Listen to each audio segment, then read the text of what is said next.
things. So you have the class recording, and then you have the lab recording, so you can choose which one you want to look at. All right, let's do it. This text is a little small. I can zoom in. I don't know how to do that. We're just going to open up one of these Docker files. I'm going to go ahead and look at it. Let's look at Postgres Ubuntu.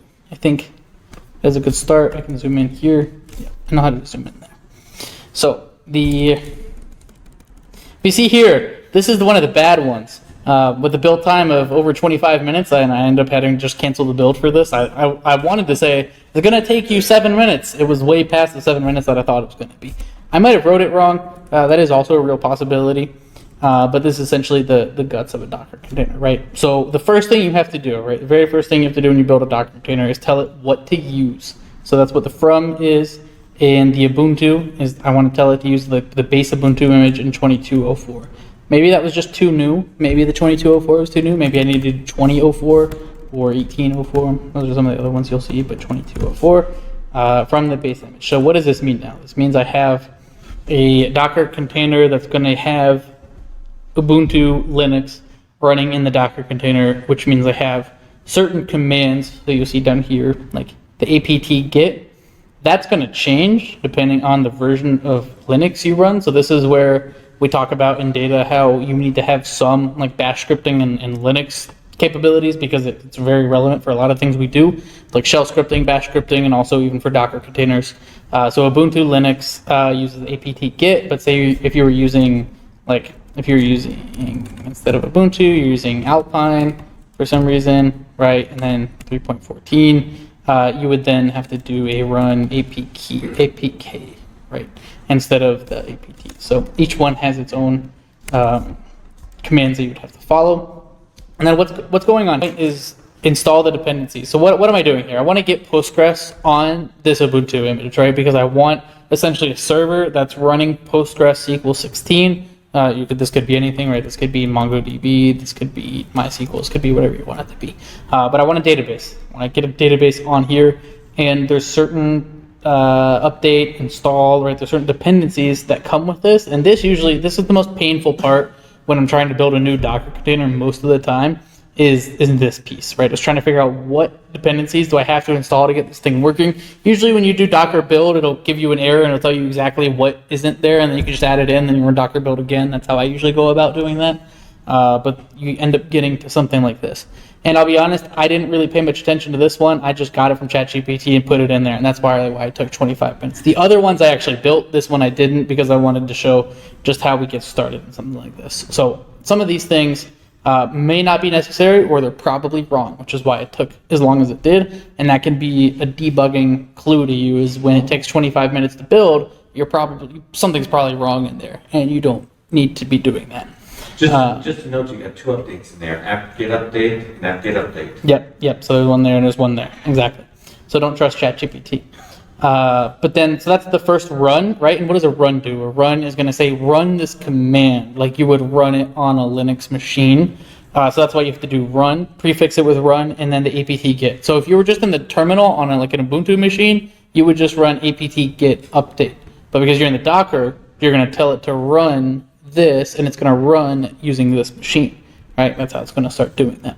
And then you can see echo and wget, but you had the apt get, you had to install wget right before this line, because Ubuntu base image does not have wget, right? So you have to install it, and then you can use it. And wget, all that does is just goes online and downloads this thing. Pretty easy. And then echo just spits something out to the terminal, or to a file, depending on, so this one's to a file because it defined the file that it wanted it to go to. But if you don't do this pipe delimiter, it's going to go right to. I feel like most of you know a lot about this already. They're going to run a couple more commands. Expose. So expose in a Docker file is really nice, because you're going to expose a certain port from all of this. So the default port for Postgres is 5432, but if you wanted to change this port to 5430, you could. And then you could go to localhost 5430 instead of 5432. And then start the Postgres service. So there's command, there's also entry point here at the very end, right? So you're going to leave off a Docker file with one of these two things. It's going to be the command, or it's going to be the entry point. There are differences between the two. I'm not super well versed in the intricate differences between command and entry point. But you can, I think it's mostly the same thing, but there are differences. But you can end this Docker file with the command service Postgres SQL start, and this would essentially say start the Postgres instance. But again, it didn't work. And there's a reason I want to show you this, because didn't you go, wait, don't they have the Docker registry, and don't they have companies that create things, and wouldn't Postgres want to do that? Yeah, well, they did. So Postgres has its own image that you can pull from, so you don't have to pull straight from Ubuntu and then add Postgres onto it. And then if you look at the time to build on this, it was 40 seconds. So this got put together in less than a minute, where I gave it the Postgres 16 Alpine, right? So I'm using a specific distribution of Linux, and I'm starting this Postgres server on it. So there's already a lot of, you can actually probably find the Docker file for this specific image online. They're usually on GitHub already because it's all open sourced. You could probably find this Postgres 16 Alpine, and it's going to be this like 2,000 line Docker file, which the first line of that Docker file is probably from Alpine. It's probably using Alpine as the base, and then it's going to add in all the dependencies that that Alpine instance needs, so that way you don't have to do all that work, because Docker files can get pretty hairy. Okay, and then set the environment variable. So now this is where we get into setting environment variables. We've pulled down this Postgres instance, and now we want to tell this Postgres instance, okay, I want the password and the database and the username and the port all for this Postgres instance, right? And I want to be able to set them and then command Postgres. Super easy to run a Postgres instance. It built super fast. I don't think I have it running right now. Let's check. I don't even know if I have Docker Desktop. Okay, I do have Docker Desktop running. I don't have that one running at the moment, but it would be super easy to do. So what we'll do is actually show building one of these things. Now if we come into CD Docker files, we'll go into that Docker files folder. We'll go into the Postgres base image. Okay, and then we can Docker build T tag, and then you give it a name, right? So I would call this Postgres base, and then dot is saying in the current directory. So I want to build that Postgres instance in the current directory, and I'm going to be able to find it. Postgres base is going to be the name in my Docker right here. Images. Where are you? There you are. Postgres base created 19 days ago. Probably because I gave it the same name as the one I built 19 days ago. But then you have this Postgres base image here, and now you can do Docker run detached port 5432 Postgres base. And now, okay, I've got a Postgres instance running. I should be able to come back in here in containers and see, yep, Postgres base. It gave it a name because I didn't give it a name in the run. I gave it this custom name, but I should have this Postgres base running now. And actually, this is the port that it's running on. So I didn't have to run the 5432 because I already exposed it inside of that Docker container. Then I have to come into Docker Compose, and I see it's actually running on localhost 59845 because I had probably something already running on the port 5432. So then what Docker did is it said, okay, I get it assigned a random port on my machine since that port was already taken, because I do have another instance running here. And yeah, 5432 is taken there. So I come back to the Postgres base, and I see that's where it is. I'm not gonna be able to click on it because it's not a GUI. Postgres is just a database. So if I come into DataGrip, which is my tool of choice for SQL, and I go to create a new data source like Postgres, and I want to full stack data workshops, Postgres build. Localhost is good, but then I have to come back here into Docker 54845. That's the one thing you have to note there. 54845. It's actually going to be that. And then I have to go back into the Docker. I want to get my user. Nope, it's in DataGrip. Go ahead. What do you like about DataGrip? I like DataGrip. It looks pretty slick. I think that's really I'm kind of biased. Just I like things that look cool, and I think DataGrip looks cool. My database and password. So I'm going to go back here. Password and database is my database. Should be able to test connection. And it said it's wrong. Hostname and port are correct. Oh, check that the hostname and port are correct. And the postmaster is accepting TCP, ICP. It's also interesting that it gave, these might not be the right names. This could very well be default. And then could be admin and admin. If I'd given it the wrong, also could be Postgres and Postgres. What you're going to learn from this is that building things live is really tough sometimes. If you come to the Postgres Docker image environment variables, this is where Google's our best friend, and you're going to come into here and you're going to find out what exactly you're probably going to go to documentation before you go to this, whatever this help article is, but you're going to want to find out what the exact names. So I see Postgres password here, and that's the first thing. Okay, so I see Postgres password there. I have that one right. And then sometimes you don't even need to define okay, there they are. So Postgres user, Postgres DB, and Postgres password we saw earlier. So they're actually right, which is really interesting. I want to come in here to the Docker container that I'm running. I want to see what it says. Usually when I click on this, right, but that's only when it's a GUI. So I'd have to make sure. The other thing I could think about is if I do, but I don't think localhost will work. What do we call it? Database, my database. I shouldn't have started a new one. I should have just let you watch the one that was already running, because that one I had time to debug. So it doesn't like the 54845.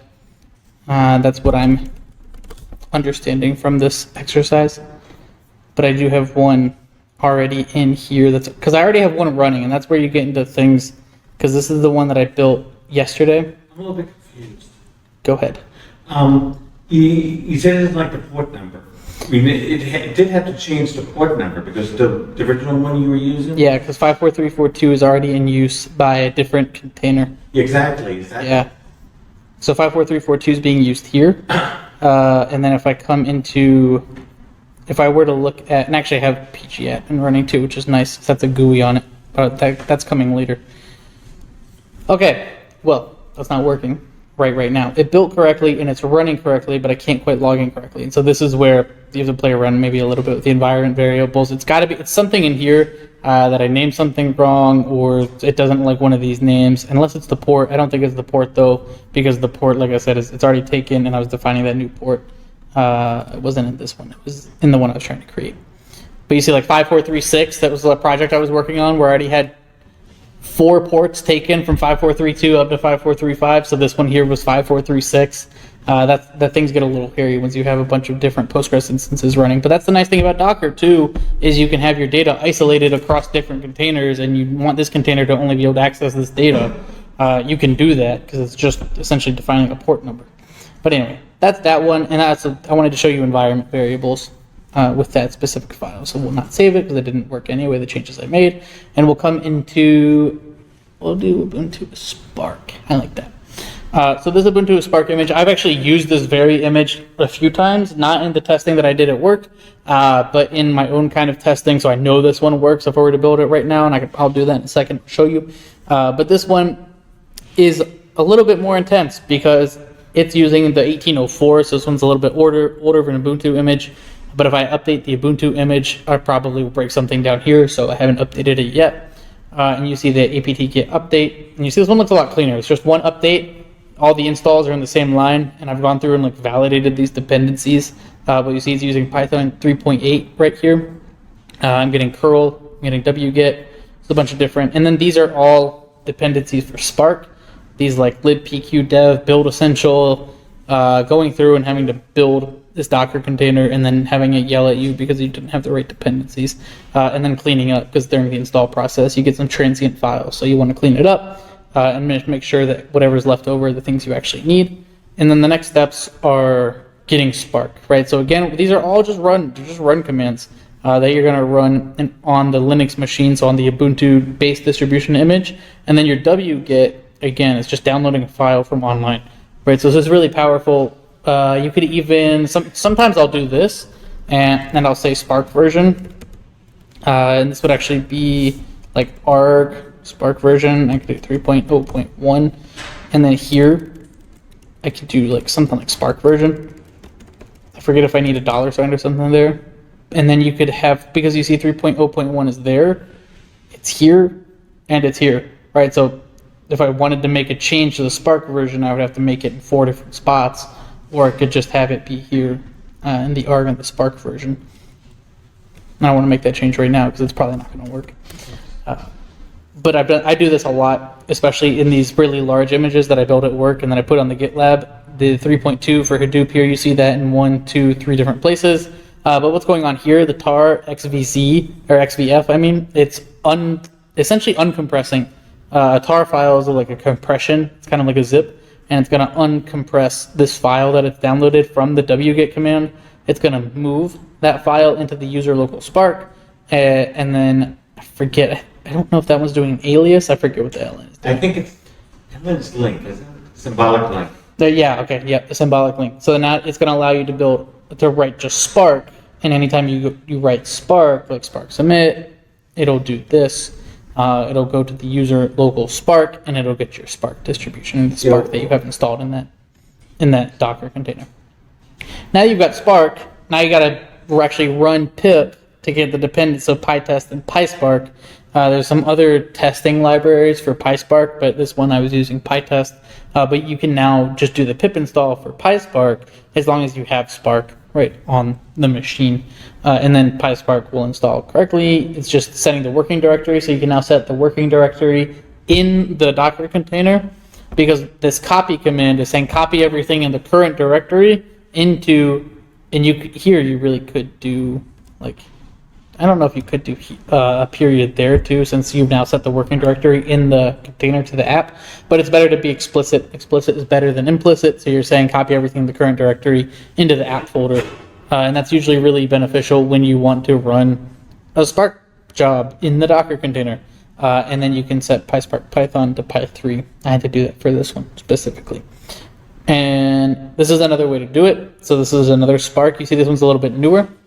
So 2204, we have a lot of the same dependencies here and then there are some repeat dependencies here. I didn't clean out all of those specifically, but what this Docker file is doing, there's a big description here. But this last Docker file that I'm showing you, it's a newer Ubuntu image. It's downloading Spark 3.3.2 with Hadoop 3 in the OPT Spark directory. This is the one where I'm building it and then running like Spark submit jobs against it with Docker Compose. So this one has a master node and then worker nodes underneath it, which is really fun to work with sometimes because you get to watch Spark spit out a bunch of logs and then you see it's exposing multiple ports. I'm setting a ton of environment variables because to have Spark running in that distributed format on like a Linux, this is like a Linux image running on a Docker container with Spark running with a master port and then multiple worker ports. And it has also a web UI attached to it. And then you have to expose multiples of those ports. So you have to find the web UI port is 8080, you expose that there. The master port is 7077, expose that there. And then the 6066 is somewhere else, unless it's not anywhere in here. And that's left over from something. Could you go back up to the top for a second? Mm-hmm. All the way. Yes. So it looks like it creates an alias for Builder? Yeah, I got that from Builder as Apache Spark. I forget where I got that from. It wasn't ChatGPT, because ChatGPT did not do this for me. This one took a while. I forgot where I got the Builder alias from. But in other words, Builder, could you show me an example where you use it there? Yeah, so it actually re-aliases it down here. So from Builder as Apache Spark. So now this Apache created a new build stage, or essentially build stages, right? So this is the first build stage. It's going to build the Ubuntu image, and it's going to tell it everything that needs to be on the Ubuntu image. And then the next build stage is Apache Spark. And now it's more like instructions for the person who's looking at the Docker file, but it also does do some things like in the actual Docker file when it's building, from what I understand. And then you see at the very end the command. So again, the difference between command and entry point. Bin bash, so you have to define like where in the Docker file does this need to look. So it's going to look in the bin bash folder. and then it's going to run the start spark shell command. So that's how you get, when the start spark shell command runs, that's how you get, and that's why all these environment variables have to get set, because this shell script is going to look for these environment variables, and then it's going to set the different values of these things based on whatever the environment variable is. So this is a really complicated, for me at least, in the Docker that I've needed to build before. This is one of the more complicated containers I've had to build in order to test like a distributed Spark, because I would want to run it in like a cluster mode, like distributed Spark, but testing it locally. So those files that you're referencing there for the start shell script, the bottom, that start Spark shell script, is that something that you wrote and then you're copying it into the Docker container somewhere? Or Yeah, it was. Apache Spark stuff? So I'm just trying to see how much have you created on your machine that you're moving in, and how much came? Yeah, that's a great point. I did have a start Spark service, so you see this copy of start Spark into the working directory. I totally forgot about that for this part, so I will add that into this folder when I put it on GitHub, so that way you have what the start Spark was here. But yeah, it was something that I moved into the Docker file, the image, to be able to start. And again, I was pulling all those environment variables and it was starting the master and the worker nodes. That having the web UI too is really nice to look when you're running a Spark job. But this is more about Docker than Spark. But this is to show some of how powerful building a Docker container can be, right? Because otherwise, and also this is really nice instructions too. This is it's kind of like documenting your process, right? Because otherwise you run this in your terminal, you're gonna just run these commands in your terminal, and then you're gonna lose them when you close your terminal shell. So if you have something like this here, this is now also a form of documentation for you need to do this, and then this, and then this, and then this. It's documented in code. It's like declarative documentation. So Docker is really nice for that piece of it too, to have a process that you can repeat multiple times. And then if you need to update it, you just update it. Okay, that was all the Docker files that I had built and wanted to show here. Go ahead. Were you going to say something? No, okay, cool. And then Docker Compose. So we talked about Docker, now we want to talk about Docker Compose. And this one I commented in line, so hopefully this helps when you're looking at it later. So again, when I talked about Docker Compose, it's a service that allows you to run multiple containers within it. And so big benefit of that, right, is that you have things that are managed in one area, like in one YAML file, instead of having 5 different Docker run commands that you have to make and start up with their own environment variables like we saw here. Right, where you have to you could do all of this, and actually Docker Compose and Docker files, there's an interplay between them where sometimes you have to write the Docker file, and then in the Docker Compose you would call it in here in the image line, you would actually pass the image that you just created in the Docker file here to the Docker Compose to incorporate it with other services. So maybe you need to customize one of the images, but you don't need to customize all the images. You can have a Docker file and then a Docker Compose that calls to that Docker file. I do that sometimes too. So there's sections to this, and the first section is services. So there's different things like volumes and networks, but the main thing that you're going to use when you do Docker Compose is the services, because you have various services that you want to be inside of the same network, which Docker Compose is essentially just an inferred network. You're telling it just create a network and then contain these services within them. So if we come up here, service name for the Postgres, so we're just going to call this Postgres, and then throughout the Docker Compose file, if we have to refer to the Postgres image for anything, we would call it Postgres. Now we have to find that name here. And then the image is coming from the base Postgres 16. So you remember seeing that earlier. I think I could also add an Alpine here, as we saw earlier. And that's just the image that we need to pull down from the Docker registry. So we looked at that architecture a little bit earlier with the registry. And then container name, custom Postgres 16, it's a custom name for the container, and then environment, right? So we had environment variables that we had to set for the username and password for this service, which maybe it'll work this time.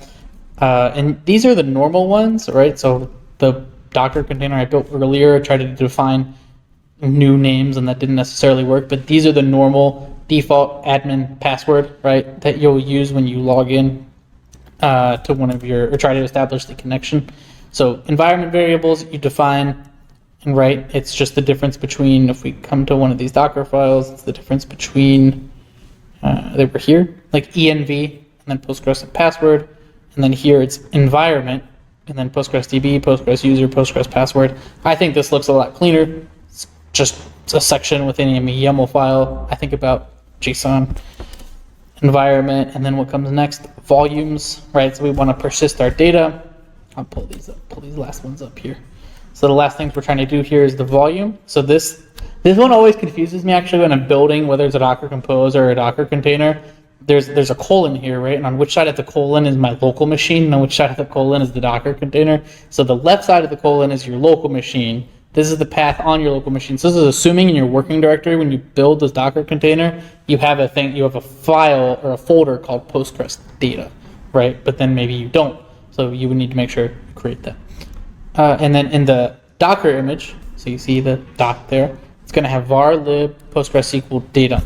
So it's going to mount a volume of persistent storage on the database. LMS equals LHS, left-hand side, equals local path.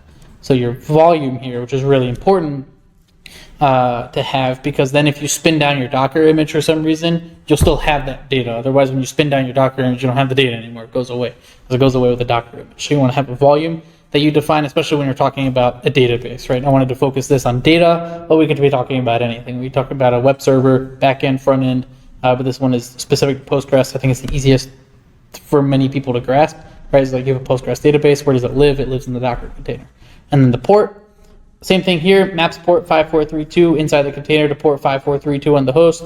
Left-hand side of the colon is your local machine, and right-hand side of the colon is the Docker container.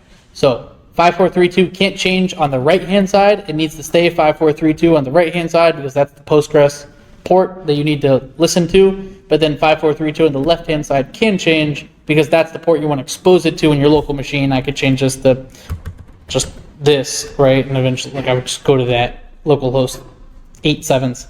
But 5432 is easiest.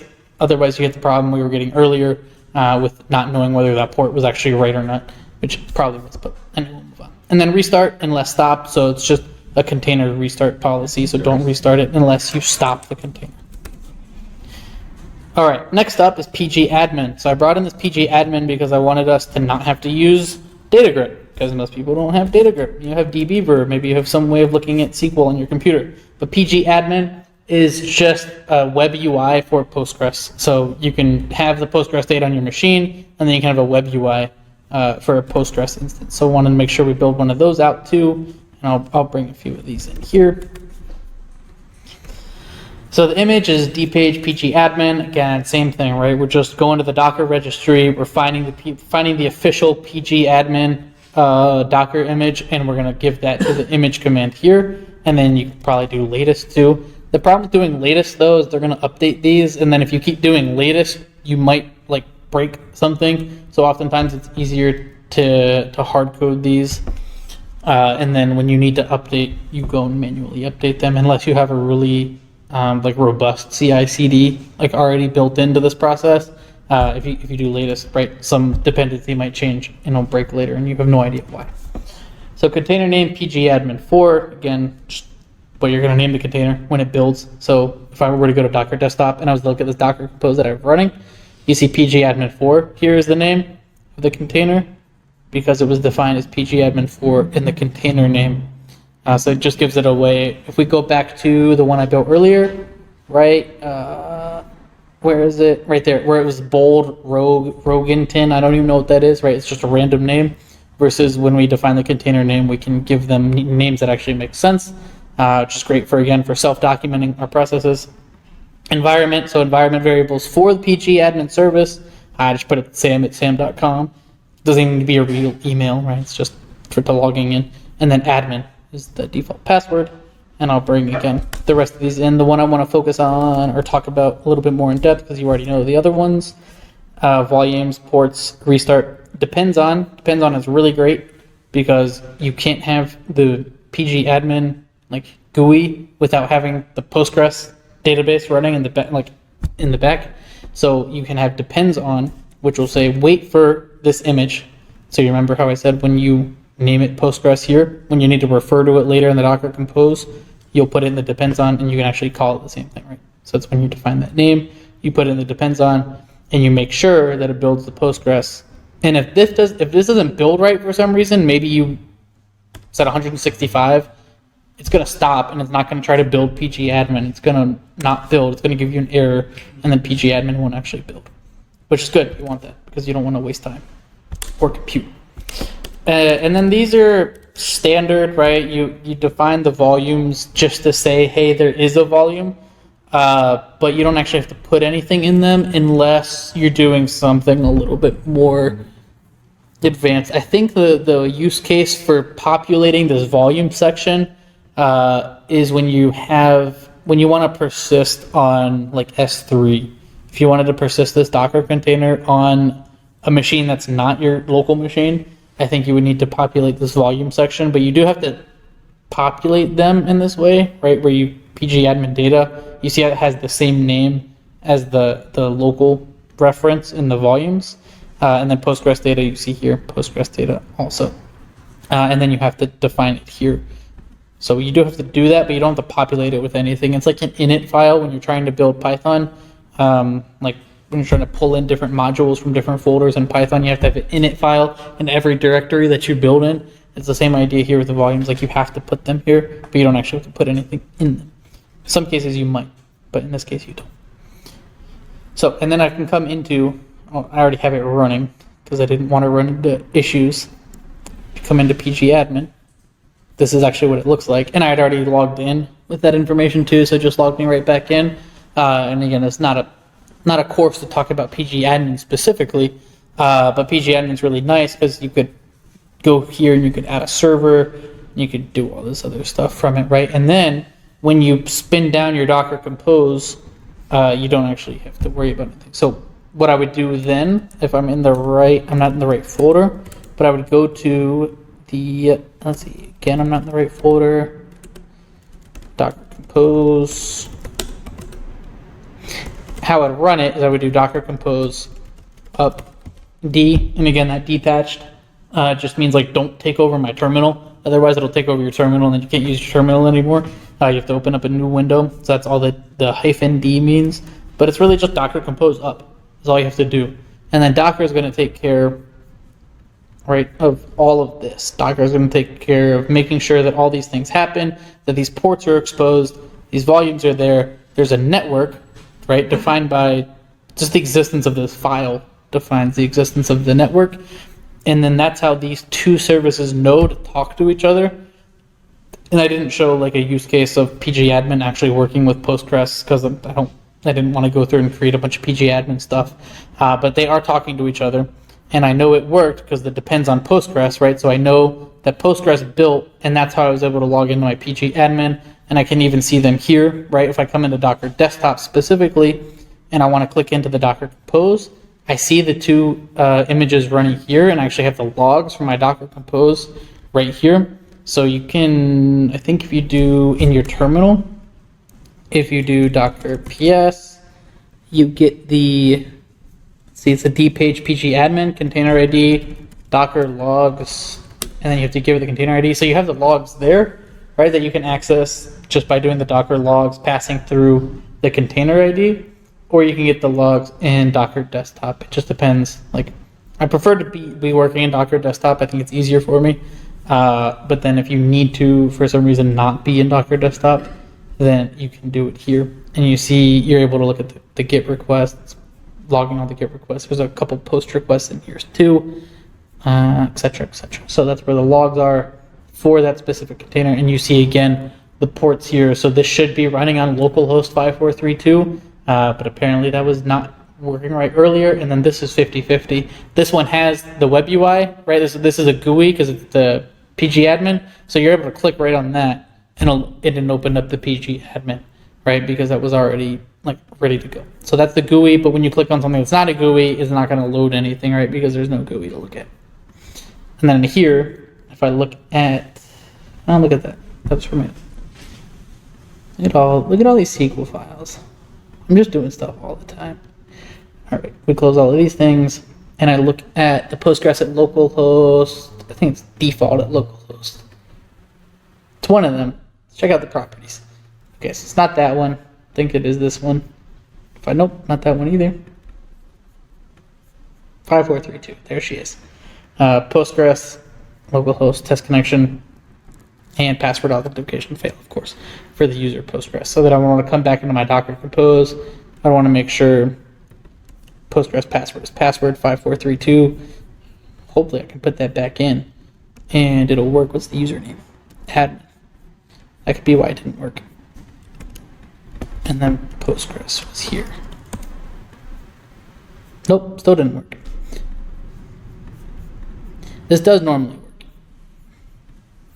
Default 5432. But that's what happens sometimes when you're running multiple containers. Things get a little fuzzy. But it is running because I had it running earlier before this too. I can check that out too and see what's going on here.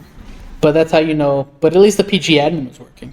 And I know this Postgres is running somewhere. I'm just putting the wrong information in with the default the admin because this had to happen in order for this to happen. So I know that did start. It is running. It is there.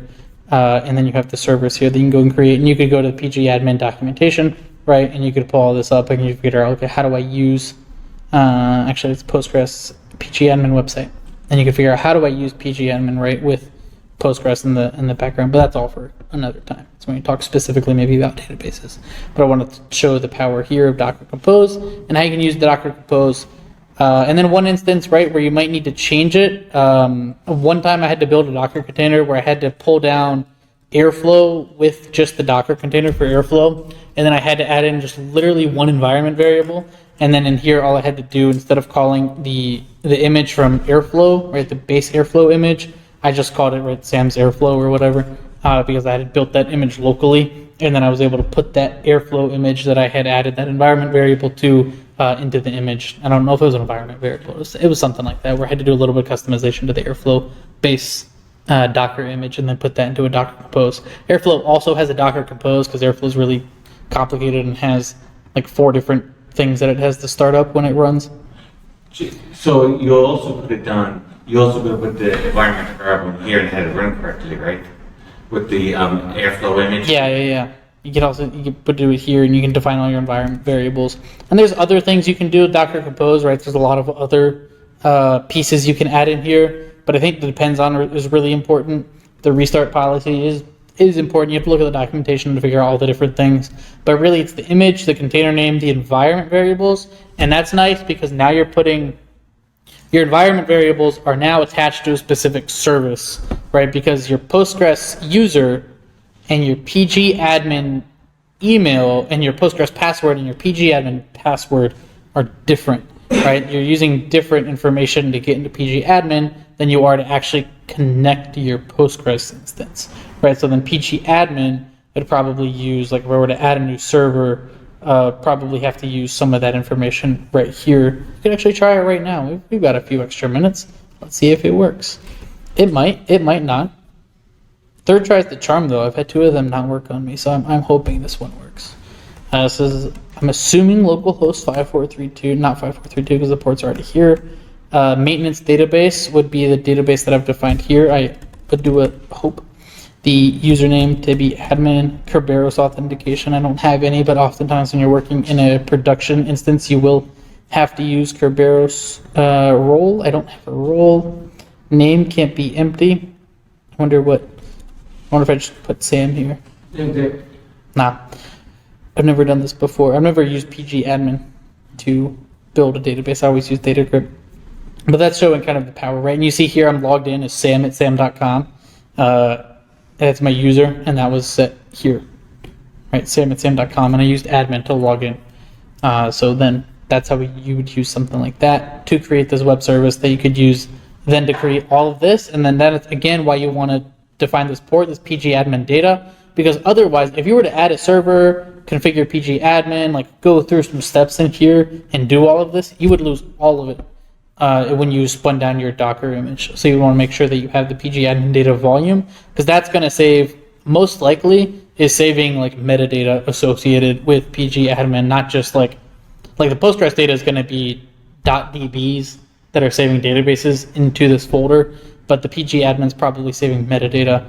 Like I've used this with Grafana, and Grafana will save a lot of metadata into the volume folder that you're working with. Cool. Does that make sense? Other than none of my environment variables actually working. Any questions? Anyone want to look at something a little bit deeper? I've got a couple extra minutes. I mean, I'm not going to hold you here till 8, but we have time to talk. What's the difference between Docker Compose and Kubernetes? I love that. Yeah, so imagine like this Docker Compose, right, is running a Postgres and a PG admin. So this is a bad example maybe to work with, but maybe I wanted to run a Postgres instance and a PG admin instance on, like I wanted to run a bunch of them. Maybe I wanted to have a bunch of different ones like out there in the world. I guess a better example would be like for a web service, right? I might have a web service that has a front end and back end and a database. I might have a couple running in like a Kubernetes cluster, but I haven't worked a whole lot with Kubernetes because like I said, I hate this Docker Compose. And maybe what you're thinking too is like usually what I think, like usually Docker Compose, I'm done because I don't need to build like a distributed application. But I think Kubernetes is really helping with like distributed applications. Has anyone here like built a Kubernetes in production before or like worked with a Kubernetes in production? Got it. Yeah, I haven't either. And I see a lot of that too is like sometimes Kubernetes is just overkill.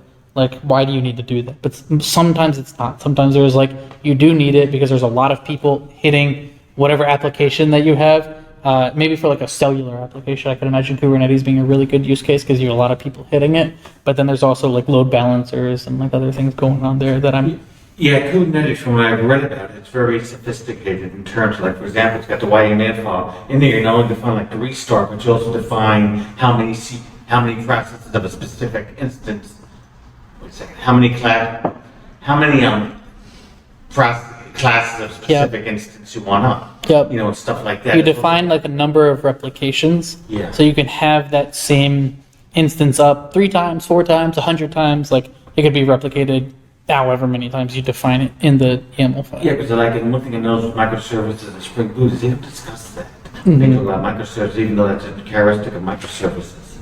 I was building, I was doing a lot of that in November. I was doing like Minikube on my computer with like kubectl, and I was trying to like really get into Kubernetes. And I was like, I just don't need this. Like, it's just too overkill for me right now. But I think there is a use case. Yeah, another use case with Kubernetes is, yeah, I believe sorry for interrupting. I believe it's the OCI instance. There's a generic container instance out there, so it can accept others than just Docker images. Yep. I think you're right on that. I think it's just larger scale, right? Because this is still just one service running, and at a certain point, like if I have, say this 50/50 is exposed on a production like Linux machine, and then I have a routing like this. This is where we get into networking. So to be really good at like Docker and Kubernetes, you have to have a pretty good idea of networking, because you would open up like a routing table, the dynamic DNS to actually give it like a URL, and then you would route all of that to a specific port on like your thing that you've now deployed in the cloud. And then if you're getting a bunch of people to hit this one service in the cloud, this is where I think Kubernetes comes into play, because the load balancer can send, if you have like 1 million people trying to hit your application, you could scale up your services to maybe 1,000 services, and you could pass people through the load balancers and pass them through different instances of your service instead of passing 1 million people to one service, right? So I think it's like a very distributed use case, like heavy traffic use case. And unfortunately, I don't have 1 million people using anything I've built before. Unfortunately, fortunately. That was a good question. I was like where the lines start blurring. I'm like, why do I need to build in Kubernetes? Other questions? I got a question. Yeah. I feel like whenever I use Docker, I kind of like look at recipes and just try to work to get something to work. But what is the good way to develop this like Docker? Like, hey, I want to do like if you want to do like a Spark server, like Spark submit, but like you're like, I don't know how to do this yet. Like, how would you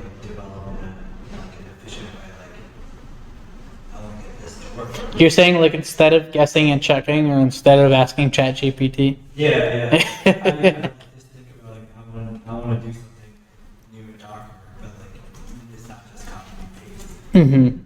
Yeah, no. Docker, because it's so customizable, you might oftentimes be doing something that you've never like thought about before. I want to take this opportunity to shout out someone that I really like learning from in Docker. So a lot of times when I need to like learn something in Docker, she's the first one I go to see if she has a video on it. So Nana, I think she's Dutch. I think she's really great videos on Docker and Kubernetes. So when I've been doing a lot of my Kubernetes, like scaling up and what I know about it, I usually go to her YouTube page first and look and see. There's also, I mean, to a point, like how I build these ones, it usually is just guess and check. Like it really is just like, I'll look up some Stack Overflow stuff, right? And some of this I did get from Stack Overflow, but there were some dependencies in here that were wrong or were outdated and just not needed anymore. So I had to go through and I just had to build this a couple times. The one nice thing about how Docker works when you're doing it like that, they know people are going to guess and check, so they've built it with that in mind. If you get to line 12, right, in this Docker file, and then your Docker file like stops, at least in my experience, right, and it says like, okay, line 14, you had an error, it catches everything up to this point, so it doesn't have to rebuild it. Like it's already pulled down the base Ubuntu image, it's already updated these things. You just need to fix whatever is after line 14. It's going to look for like where those modifications were in the file. You just need to fix what's after line 14, and it'll kind of it'll check to make sure all of that's still the same. If it is, it doesn't do anything extra, and it starts building from here. So I think that was a really smart way they've kind of built Docker up from the ground, is they made sure that people know like how that's done. But a lot of the work I do in this is guess and check, other than knowing that, okay, I'm using the base Ubuntu image, which means I need to use apt-get instead of like apk, right? Like I do have to have like certain Linux knowledge to know which package manager it's using by default, instead of like, because I can't use apt-get on Alpine, because it doesn't work like that. But that's usually how I start these things, and these are pretty bare bones, right? I mean, you could look at this one, or you could even look at the one, like even this one, right? Like very bare bones. There's just like literally a from command, 3 environment variables, which I didn't even do right, so exposing the port, and then the command, right? So you really start with as simple as you can, and then you're going to start adding things in, right, little by little. If you need, like you saw earlier, I did the arg, like an argument variable, and then there's also the documentation, right? So Docker does have pretty good documentation that I'll go into, and I'll go and I'll look, because they have guides, manuals, references, right? They have a ton of stuff in here about how to build things. You see Docker Hub, Compose, subscription billing. If we go back up here, Docker build, engine, desktop, like a ton of documentation. It's just sometimes a lot to look through. So it's kind of worth the time though to really get in here and figure out what's going on. So the build, you see all the catch that I was just talking about, the overview architecture building. So for me, it's guess and check, documentation, Stack Overflow, and then the Nana, the Dutch DevOps teacher that I like to go to. Okay. Yeah, I do like Yeah. Like I said, luckily they built it in a way that makes it so guess and check doesn't absolutely break your computer. Like it's intelligent guess and check to a certain point. Maybe I'm wrong, but that's how I do it. Well, I think you answered the question I was going to ask. It's about the architecture of a container, but I think I see it now. What the run does, it creates another layer, and those can be reused by other Docker. They are layers. Yeah, you'll see it when you run like a Docker build, Docker build. It'll, like, you see all the layers kind of coming in. It's like it's like doing things like step by step, and so it's just a layer. But the layers are reusable, and that's why you can run a Docker build. It'll just take the successful layer and just put it back in, and then continue. Yeah. So it's okay. Like it was successful up to step 5. Okay, now we have to run steps 6 through 10, unless you made a change to step 3, and then it'll have to build 4 and 5 again. Like it is a sequential thing where you made a change to 3, it's now going to build 4 and 5 again because you might have changed something in 3 that affects 4 and 5. Is there anything we should know about the Docker, besides that? Is there anything else we should know about the Docker architecture or container architecture? I'm sure she would love to teach you more about it. Sorry. I sort of look at your eyes. there's more I should probably know about it. Yeah, I sort of look at your eyes. I'm not like a DevOps guru, right? I just like it is something that I use on a almost daily basis. Docker and the containers in general are, and so I really wanted to dedicate time for us, right, to be able to talk about containers. Good question though. You can send in the Discord like, hey guys, I found this about Docker today. You should read it, and not go read it. Yeah. Other comments, questions? Awesome. I've never looked at the documentation before, but just browsing it in the last few minutes of this, like, it looks spot on. Like, there are specific language containers, there's use cases, there's things that you can pull down and try to run. It looks really good. And don't forget, Joe's got the command line, docker-help us. Yeah. There's a ton of stuff. Okay, so now, like, also something you should probably do when you're working with Docker, I hadn't thought about showing. Yeah. So Docker volume system, you did Docker system prune. And what this is going to do is it's going to remove all stop containers, networks not being used, dangling images, and build caches.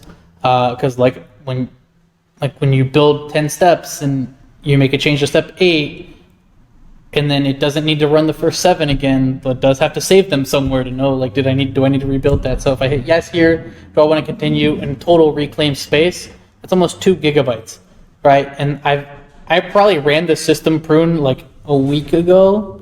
Like, I run this pretty regularly. So if you're running Docker and you're not pruning, you probably got a lot of stuff running in the background that you don't need. So if your computer's running really slow, that might be why. Yeah, but don't forget, you also got Docker remove for images you don't want. Always delete the containers first. You probably use controls for that. And also, then you can delete the containers first and the images. But also, one note is what you can do is use something like Docker ls, with the backbolts or something like that, so that they can automatically go into the Docker clean. It's in your YouTube video. Yeah, I was looking at that too. What they did, I forget exactly how he did it, but he had the $sign, so he was calling to another variable. If you go to Discord, I put my notes that I took from the thing in there. If you want to that was a good call out too, for sure. But then you leave these alone. So the good thing about the prune too, right, is like it's not going to delete anything that's running or anything that's currently up. Right, it's going to leave everything that's up. Just when you prune, it's going to get rid of everything that's not up. And you can also prune different things, right? So as a Docker system prune, you can do Docker volume prune, and that'll specifically just prune the volumes. It won't remove the images. So that could save you, because volume is where you're storing a lot of your data. So that could help too. If you want to keep the image, but you don't want to remove the volume, or you want to remove the volumes and you want to keep the image, for example. I want to pop back into here because we have a couple things to talk about, and it is 7:50. Even though I felt like, oh, these were good comments. Okay, what did we build? We built Docker containers. We built Docker Compose containers, Docker Compose service. I mean, with Docker containers in it, with Postgres and what was the other one? pgadmin. So what does the business do with this, right? Why, in an example, would a business use this? These ones are pretty extreme, I think, examples, but these are actually the first ones that came to my head. So for me, it's enterprise level version control. So when I was talking about the Spark and the Scala that I didn't have on my machine, that I didn't want to wait for IT to download on my computer, that was like the CI/CD. I was kind of at the second point. But the version control, right? You think about uploading a container to GitHub, and people pull that container down. So it actually was that, and submit Spark jobs to the container. So it's a version control in a way of like you can upload this container to your enterprise GitLab, and then people can actually pull that container down. And then now if you're submitting Spark jobs to that, for example, it's just sorry, I'm keep saying Spark jobs, so this is what I use it for.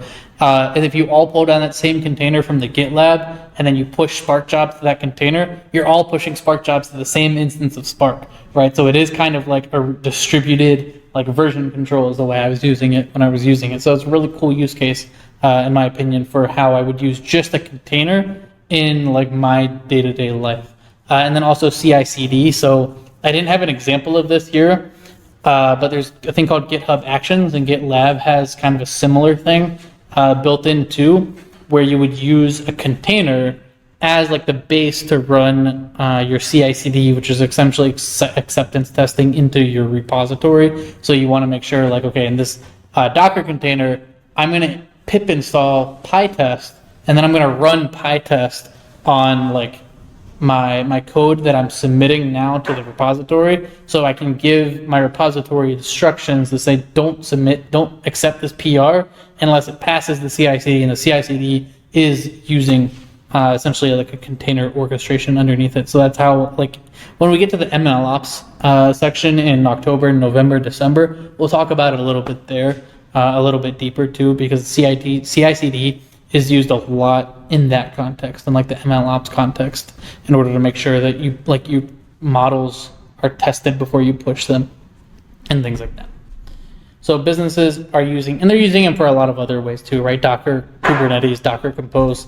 Those are just the first two that came to my mind. They're just developer environments. Yeah. And what's also nice about them is, if you think about it, Spring uses that profiles, for staging, for development, for production. Yep. It's used one container, just got to change the Environment variables. Yep, exactly. Continue learning, tech with Nina. Yeah, I'm glad. Okay, this is the cool thing I wanted to tell you about. So we have day in the life of a data engineer. So one thing I'm trying to do this year is for every quarter that we have, so data engineering, analytics, data science, and MLOps, I want to bring in someone that I either know or follow or have in my network to speak to, like, for people to ask questions. It's really actually for y'all and anyone that was here last time, or anyone that'll be here next or in March, a month from now, to come. So it's free. It doesn't cost anything. It's going to be online. And I've already got Daniel confirmed. So Daniel's a senior data engineer. He's been doing this for a long time. He's actually got a pretty good Substack where he writes about a lot of Iceberg, Delta Lake, Spark, Polars. So he's kind of the guy I look at like Polars knowledge from. He's really, really talented. He's been doing this for a long time. So he's already agreed that he would like to speak at this. It'll be March 21st at 7 p.m. and it'll be over Zoom, and it'll be free to anyone who's coming for Q1. I'll pass out more details as we get closer to the date, but there will essentially be a week, probably about a week before. I don't know. I'm traveling Mexico like most of March, but ideally like a couple of days before this, pass out like a question, like an online place where you can submit questions to. And then during the actual session from 7 to 8 that day, again, online over Zoom, he'll just go through, right, like the questions that y'all have asked beforehand, and you can be adding in questions during that time too, so he can kind of speak to data engineering a little bit more. And I've already got someone for the data analytics quarter as well that I used to work with. She was a data analyst there, and I think she's really, really great at what she does. So each quarter we'll have one of these two. So if you know anyone, or you are someone that would like to speak at either the data science or the MLOps ones in Q3 and Q4, definitely let me know. But Daniel's going to be speaking at the one, this will be March 21st. It's a Thursday, 7 p.m. over Zoom, because I don't want to make I don't even know where he lives, so he'll be speaking on Zoom. Any questions about that? Awesome. Thank you for coming. You don't need to do that. And then March meeting plan. So Mage, we're going to talk about pipeline building using Mage.ai. It's an orchestrator tool like competitor to Airflow. Orchestrator tools in general give us a lot of power and flexibility for initializing and controlling dynamic type pipelines at a production level.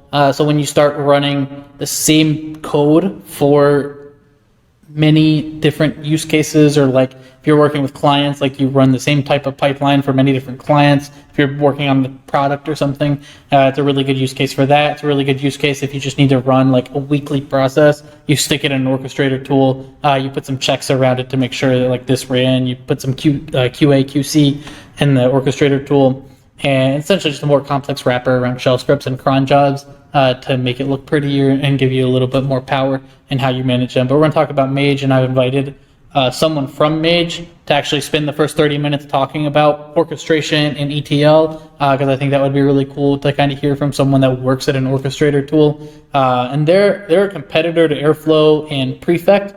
They're a little bit smaller, but they're really, really good. Like they're gaining traction really quickly, and I think they're a really great tool to look at. So I think they will do it. I don't know who will be doing it yet. I do know a couple people over there, so hopefully get someone in here from 6:30 to 7. I'll already have built a pipeline in Mage, so then if I get something wrong from that 7 to 8 time frame when we're talking about it, they can tell me I did it wrong, or they can say, "Hey, Sam, great job. You're so smart," and then I can take that and go home with it.